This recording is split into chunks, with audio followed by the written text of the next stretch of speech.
যাওয়াৰ ৰাস্তাই নাই, কোথ যাম? এতিয়া ক'ত যাম, কি কৰিম, কি খাম, পঢ়া শুনা কেনেকৈ চলাম আৰু ঘৰত টকা পইচা এতিয়া নাই যে আমি পাটৰ মাটি কিনিম, কিনি ঘৰ দিম আৰু আমি ল'ৰা ছোৱালী স্কুলত দিছো। আগতে এক্সাম চলি আছে। হিমন্ত বিশ্ব শৰ্মা, তুমি এতিয়াও সজাগ হৈ যাওক। ইমান মানুহ জ্বালা নিদিব। ইমান মানুহ জ্বালা দিলে পিছত কিন্তু আপনার পস্তাব লাগব। আল্লাহ আপনাক জ্বালা দিব। মানে আমাৰ যদি ঘৰ এটা থাকিল হয়, যদি পাটৰ মাটি অলপমান থাকিল হয়, তাতে ঘৰ বান্ধিলো হয়। এতিয়া আমি নদীৰ পাৰত থৈ আহিছোঁ, তাতে কেইদিনমান থাকি আৰু পাটৰ মাটি এটা কিনিব লাগব।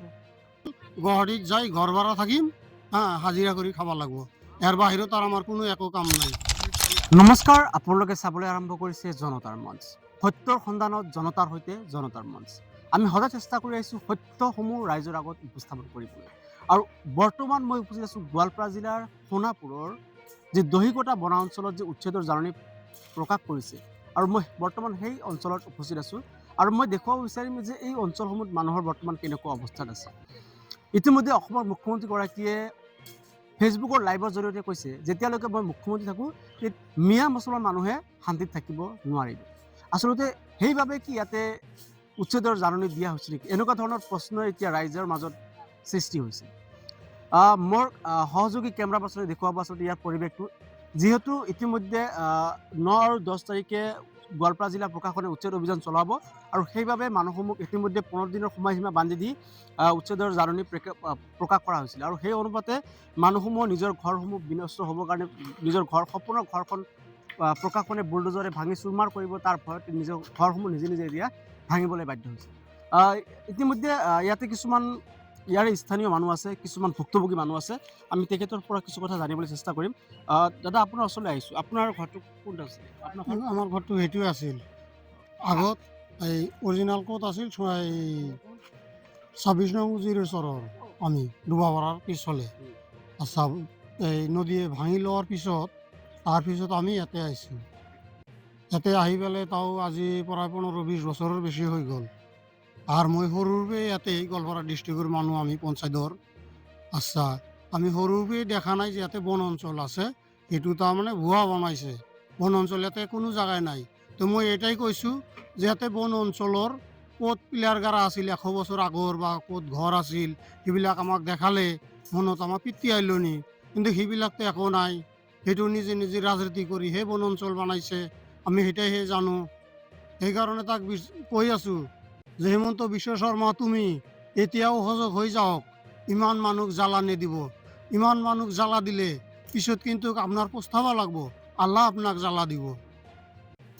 এতিয়া আপোনালোকে ক'ত যাব, যিটো ঘৰটো ভাঙি এতিয়া দিয়া? আমি নদীৰ কান্তাত ঘৰ নামাই ৰাখছোঁ। এতিয়া জাগাৰ কোনো নাই। আমাৰ সিদ্ধান্ত হল গুৱাহাটীত যাই ঘৰ ভাড়া থাকিম, হাজিৰা কৰে খাবা লাগব। এৰ বাহিৰত আৰ আমাৰ কোনো একো কাম নাই। খিদাই দিলে আৰ উপায় নাই। এখন মাৰিলে মাৰিবই। আৰ গুৱাহাটী ছাড়া বুদ্ধি নাই, কি করে খাম? আমার যেখানে জমি জমা আছিল সব তো সরকারের লয়ে গেল। এতিয়া আর হাজিরা ছাড়া বাহিৰত আর কি আছে? বিজনেস টিজনেস করে খাম, বিজনেসের চালান পাতি তো নাই। যেখানে মজুরি করে আনি করছিলো সব ভাঙি চাঙি শেষে হৈ গেল। নদীর ওচৰত লৈ থৈ দিছোঁ। এটা বালাচৰতে মানে থাকো, নামাও জাগা নাই। আমার যদি সেনেকে জাগা থাকলো হয় আমি পাট্টার মাটিত ঘর বাড়ি করলো হয়, কিন্তু সমর্থ নাই। আমি কি করিম? আমি সেনেকেই তাৰমানে এনেকে আছোঁ আৰ। ঠিক আছে, এয়া হৈছে ভুক্তভোগী ৰাইজৰ কথা।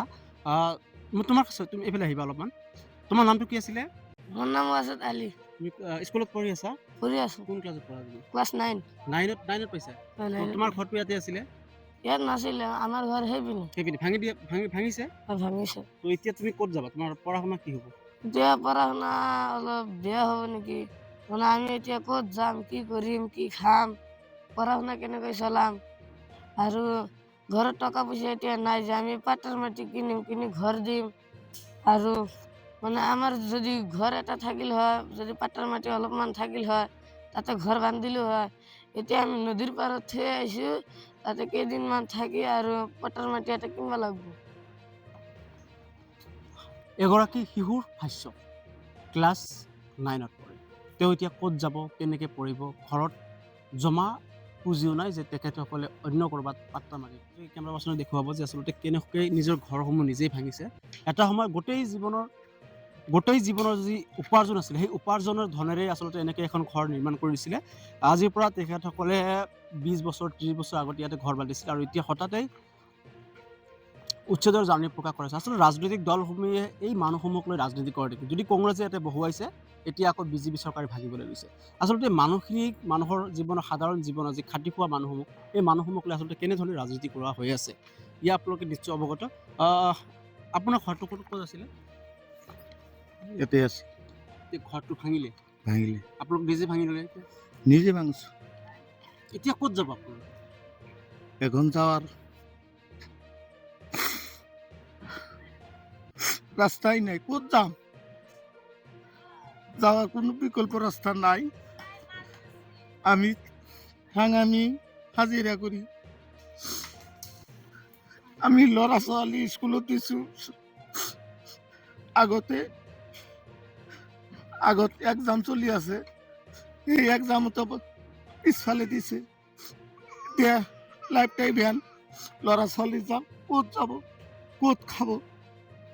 আমাৰ যাওয়াৰ কোনো ৰাস্তা নাই, বিকল্প ৰাস্তা নাই।